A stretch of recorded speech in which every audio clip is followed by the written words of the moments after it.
So you must be thinking, this is just another video for content. No, I've owned multiple iPhone versions, iPads, AirPods Pro 2, Power Beats Pro, an iPad mini, an Apple TV, a MacBook Pro on top of the Apple Watch that I have now, which is the Series 8. So when I bought a third-party device, I was actually surprised because I preferred it more than the Apple Watch, which led me to the decision of me selling the Apple Watch. About 1 to 2 years ago, I told my wife that out of all the Apple products that I own, the single best gadget is the Apple Watch. Obviously, that is not the case anymore. It's actually the AirPods Pro 2, but that's irrelevant for the video. But anyway, here are 5 reasons why I switched to the Garmin. Alright, the first reason is look and feel. I really like how the Garmin looks. I've always been intrigued whether or not which one is better for a smartwatch or a sport watch. Is it the square shape or the round shape? Having the Garmin now, it just feels like an actual tool to train you. It feels like a sport watch, and it's crazy how it's like a switch of identity. Suddenly you're a serious athlete now, and the Apple Watch feels like more like a toy. And guys, let's be honest, we're already done with the square screen, or at least for me and a bunch of others who are slowly switching from Apple to Garmin or other round watches. Let's go back to the basics, kind of. The Garmin that I got is the Forerunner 265. It's not really rugged looking as much as their higher end watches like the Phoenix, Epics, and it's not as cheap or beginner tier as the Forerunner 55. Yes, the Apple Watch looks a little bit more premium with its case and frame, being that the 265 that I got is plastic and it has a nice looking screen. Both of them have the AMOLED display. Overall, appearance wise, I just like how Garmin looks. It's not that big, it's not that small. Overall, I really just feel like I'm here to train. I'm about to be serious with my workout or my run. Talking about the functionality and the features, holy cow, goodness gracious, I could not be happier with the button. I didn't know that I needed the buttons up until now. Personally, it didn't bother me. The touchscreen of the Apple Watch was manageable and I really didn't know what I was missing. Like, the Apple Watch is just annoying. Sometimes when I'm out running, my hands are full of sweat, especially now it's summer in Japan. Man, good luck with swiping that screen. Or if there's snow, there's rain, and if you're using it for swimming, which Apple Watch says you can use it and track your swimming workouts, but then how are you supposed to record or change some settings when the screen is wet? So I found myself really liking the buttons. I actually don't use the touchscreen of the Garmin, even though it can function with both touch and buttons. I just like how easy it is to control with the side button function, the start and stop button. Yeah, overall it's really good, and I'm so done with the 3-2-1 workout. Just this morning I did a walk with both watches. I'm like, I'm so done with the 3-2-1. I can't emphasize that more. Apple Watch basically uses the touchscreen function to navigate every feature of it for your workouts or your day-to-day usage. Good luck with that when you have gloves. But then again, when I use the Garmin, it doesn't really have any handicap, or the usability doesn't change. If you're wondering whether or not it has a Find My Phone function, both watches have that, just a little bit of a different sound. I think the Garmin watch is noisier, but doesn't matter to me. I was glad that it had that feature because I use that every single day when I was using the Apple Watch.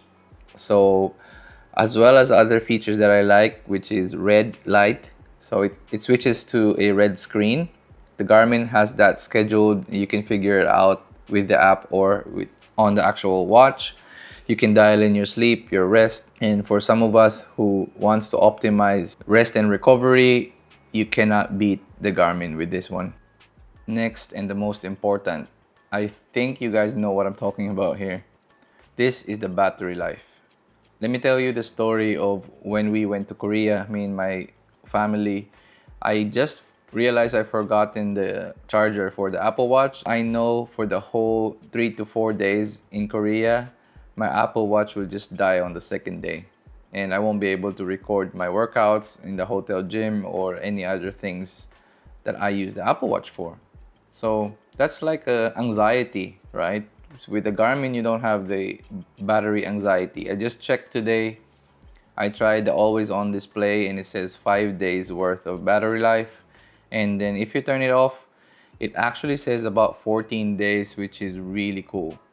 So yeah, you can go through any workouts you want. You can go do a long hike, do a long workout, do a marathon, and not worry about the battery life. You can go to bed and track your sleep well, knowing that it won't die out.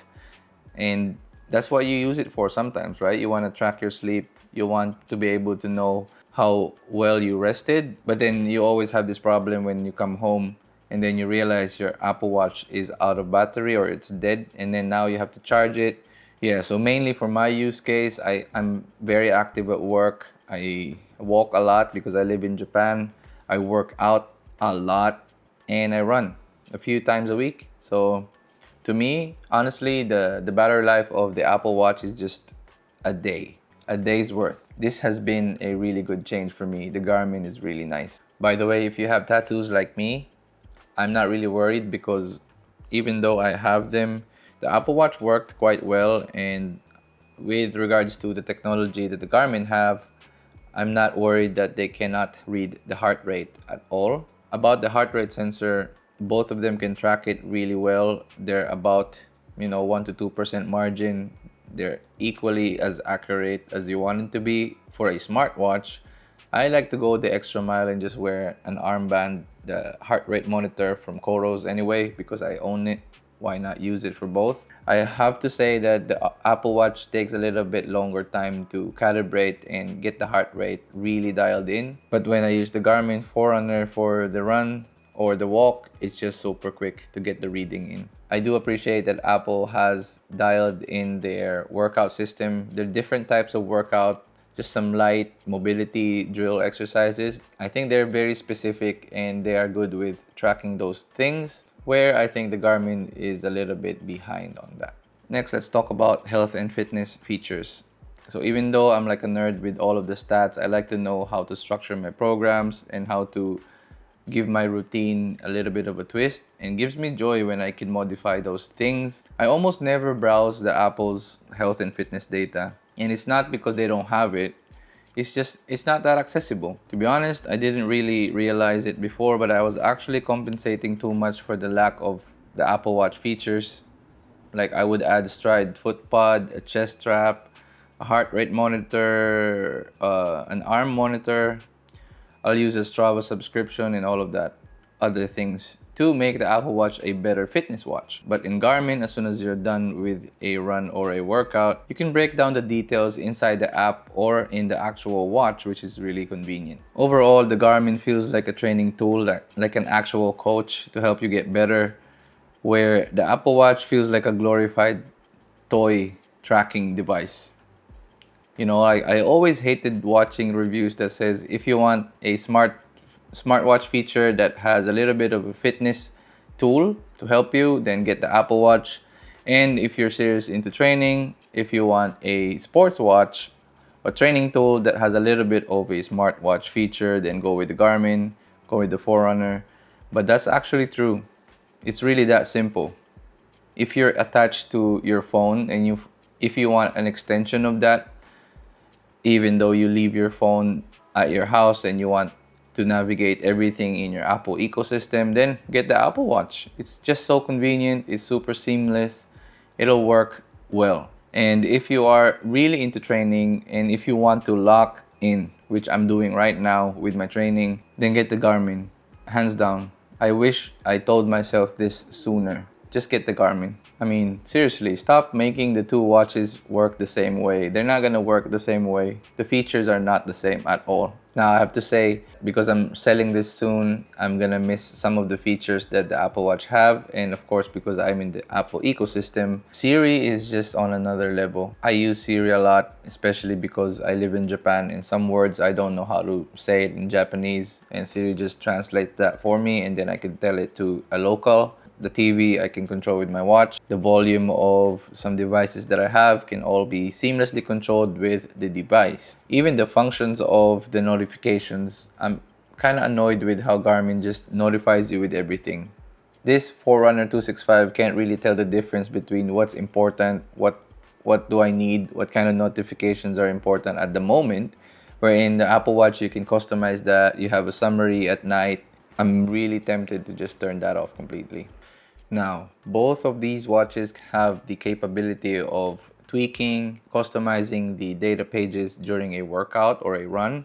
Just think that Garmin will always win when it comes to customization and how well it will look on the data page. Not to mention, if you do the workout, it actually has the moving video guidance of the exercise you want to do. So if you're not sure of how to do that movement, you can just check your watch.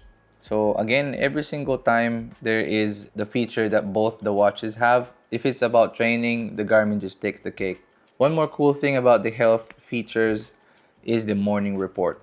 Man, I love the morning report a lot, and you can customize it in the watch to say, and you can customize in the watch what you want it to have, body battery, the weather, anything like that. You can even put your name in there if you want your watch to call you by name, which I know my name, but hey, I'm putting it anyway. The little graphics they have is really neat and it's nice to have. Both watch uses the similar kind of flashlight system. It's just a bright screen, but it's not the same as the LED light for some other higher end watches that Garmin has. I wish it had it on the Garmin 265, but it's not that important to me, I guess. For some of you, you might want to look at the latest model right now, which mixed the Forerunner system with the functionality of the flashlight. Anyway, do I recommend this to you? Absolutely. Hell yeah. If you are into training, not even into training, if you're very serious into getting better, this is an absolutely great tool to get you in better shape, to give you your metrics, your data, how to get better. It'll teach you a few things that you don't know.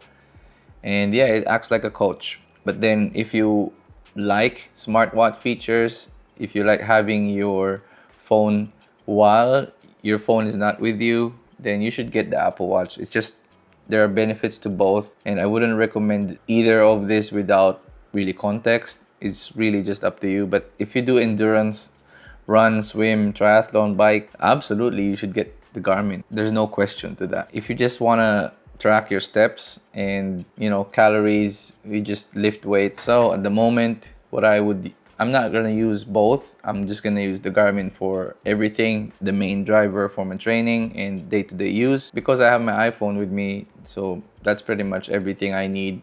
And then training wise, it'll be the Garmin. Hopefully I helped you guys out with the purchase decision that you're thinking of. Let me know your thoughts in the comments below. Which one do you prefer and why? I'd really like to know. It's been fun. It's Kevin from Home Gym Gains, and I'll see you on the next one.